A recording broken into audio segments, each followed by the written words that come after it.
can go to places like morethanavote.org. There are many different places that will encourage you, inform you, and they will put you with groups of people that feel like you, that are ready to take action. So no one has to go about this alone if they want to do it. Yeah, we're stronger together. People have been saying it, but that has much more meaning now that we are in our movement, not just this moment.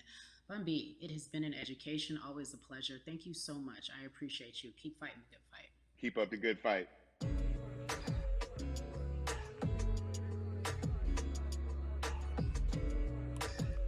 Yeah, la la.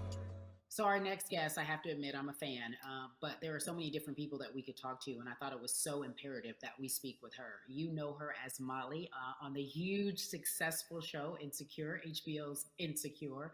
She also has a comedy special highlighting her Nigerian roots, and she's an amazing podcaster. Let's welcome in Yvonne Orji, everyone.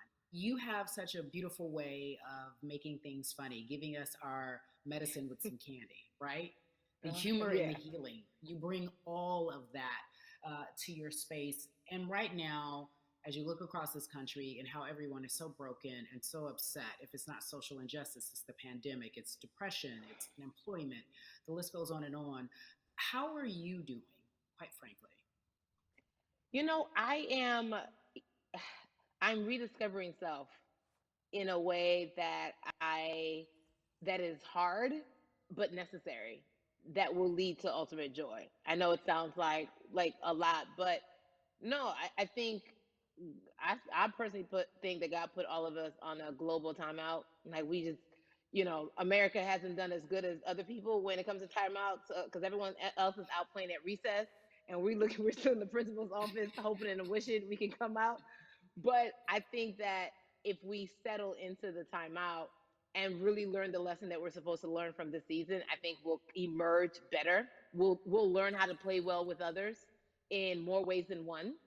And Mm. so personally for me, I'm taking this time to learn me in a new way. I feel like I'm being ushered into a new season, and I'm getting still because sometimes the busy uh, confounds the work that we're supposed to actually be doing. We're busy doing other stuff, but we got work that we need to do on the inside. And I'm leaning into it. I'm like, dang, I thought I was gonna be able to rest like everybody else. And God's like, nah, we got work to do. You know what? And I think that's what everybody is saying about 2020. It's demanding that we be better. And you said it's a global timeout. What do you mean by that? Yeah, it's like everyone sit down, be humble, to quote the great prophet Kendrick Lamar. Uh, but like, no, seriously, sit down and let's reevaluate some things. Let us unearth and shake up the things that we have been trying to hide within ourselves, within our nation. I think America is going through an unraveling right now, a much needed, a much necessary one. And I think all eyes on us, right? There is no, oh, I was on the subway for an hour, so I didn't miss that thing that happened. No, everybody was home. Everybody, was watching when George Floyd died, and everybody, no one could hide it. Everyone was watching when Amy Cooper called the cops. Like this is a time where it's like, oh, we can't pretend it away. We can't excuse it away. No, no, no, no, no. It's a global timeout. Sit down, watch, and let's learn. And globally, it's like, hey, we were going business as usual, but it ain't usual no more. Like that Yeah. that's old. Anytime change occurs, it's very uncomfortable. And so right now we're sitting with we're getting we're getting comfortable with the uncomfortable. The minorities, we've been comfortable with being uncomfortable because that to me explains just the existence for whatever we want to do, how we break into our careers, how we live our lives, how we find ourselves one of the few or one of the first. And that's a lonely road. When you look at and when you talk about this global timeout, everybody had to pay attention to Amy Cooper, everyone had to pay attention to George Floyd. How is that helping us as a people, as a country during our global timeout? I think, well, one, we're not minorities, Carrie. You already know it. It's like these labels that they put on us. It's Yeah. like the same way of saying like black on black violence. Also, there's no white on white violence. It's branding, Yeah, right? great. It's all Yeah, branding. you're right. You're And it's right. like white people kill white people every single day. So no, there is no black on black violence. And if you say black on black violence, well then let's brand white on white violence. Like I watch Mhm. Investigation Discovery. Ain't too many of us being featured. So, I just even like but to answer your question, what does that do? I think what everyone expected is what has happened in the past when the world was still open, right? In that, okay, you had everyone from Trayvon Martin to Castillo to Sandra Bland. You had all of these lives lost, and black people made some noise. You know, we rioted, we got out in the streets, we started the Black Lives Matter movement, all of those things. And then and then white people kind of just like, oh, let's give them something, and then it's just like, is it over? It's like Oscars so black. Okay, okay, good. We gave some Oscars. Are we good now? Like, are we even? You know, Hmm. and it's now it's just Hmm. like, oh no. This is not about like a band-aid. It's like, yo, we might have to amputate the leg a little bit, but it's all right because we're gonna by amputating the leg, we're gonna save the body. And so I think that's what's happening now. Like America is realizing like, oh, black people aren't just making a little bit of noise. Like the protests are still out, the conversations are still being had, the change is still being demanded, and I think they're seeing, oh, this is not going no way, and no, it's not, because we need systematic change.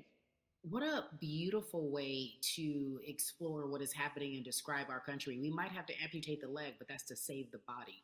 That's what's happening right now. That's beautiful, Yvonne. And to that end, I have to ask you this because the way that we do that, we use our voice. And our voice right now in this world, in this country, is our vote.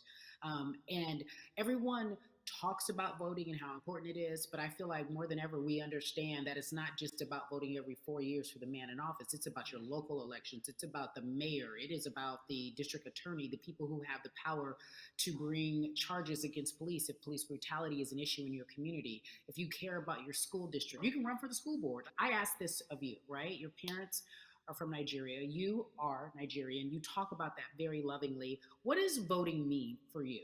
You know, I think voting is power. I remember, you know, I became a naturalized citizen back in the '90s when because I was still a minor. My mom naturalized, and so we were able to do it under her. And just even that power of like we are American citizens and all the access that we have by being citizens. One of those accesses and those access to power being voting. It's a big deal. It's a big deal because not only are we do we have the opportunity to be in this country, but now we can be of the country, we can be of the systems, we can be of the rules, we can be of what it actually affords.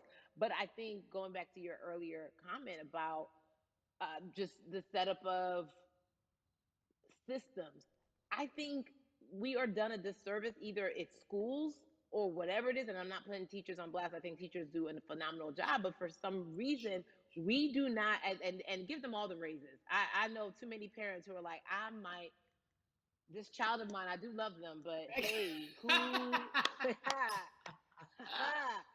can I drop them off? And I do think that there is a disservice done because, again, when we talk about voting, to your point, we talk about every 4 years. It's important to vote for the presidency. We don't realize, like, oh, snap, we actually can vote about like how much our libraries get. It's like small things like that, but they make a big difference. When you think of voter suppression in this country, what does it look like for you? It's the systems. When we talk about voter suppression, we also talk about systematic racism, right? It's all the systems that set up, and we've normalized. Okay, maybe your job will give you a half day, or maybe you'll be able to get this luxury. It shouldn't be a luxury. It should be built into the system. It should be built into the fabric of how we vote. But maybe you'll be able to get this luxury in order to enable you to go vote. Think about everything disenfranchised, marginalized, black person has to endure in a day. So in a day, you need to get to work. If something happens to your car, if something happens to your child care, if something happens to, there's so many factors along the way that can send you into a tailspin as an American. And then you add on as a person of color. If you're just trying to get to vote and you already have to go through all of these hurdles and hoops in your everyday life, imagine the one day when your voice really is supposed to matter the most in this country. But then you also see all the times that you tried to have your voice matter, and then it's been shut down, repressed, told it doesn't matter. And then you're kind of like, what's the point? How do we keep hope though? If I'm watching this right now, I want to I how do we as a people stay hopeful? How do we believe in the promise that these quote unquote forefathers have given us. Because have you met black people? By default, like hope is infused in our DNA. Like you know what I'm saying? Like by the like if we haven't been broken Mm. now,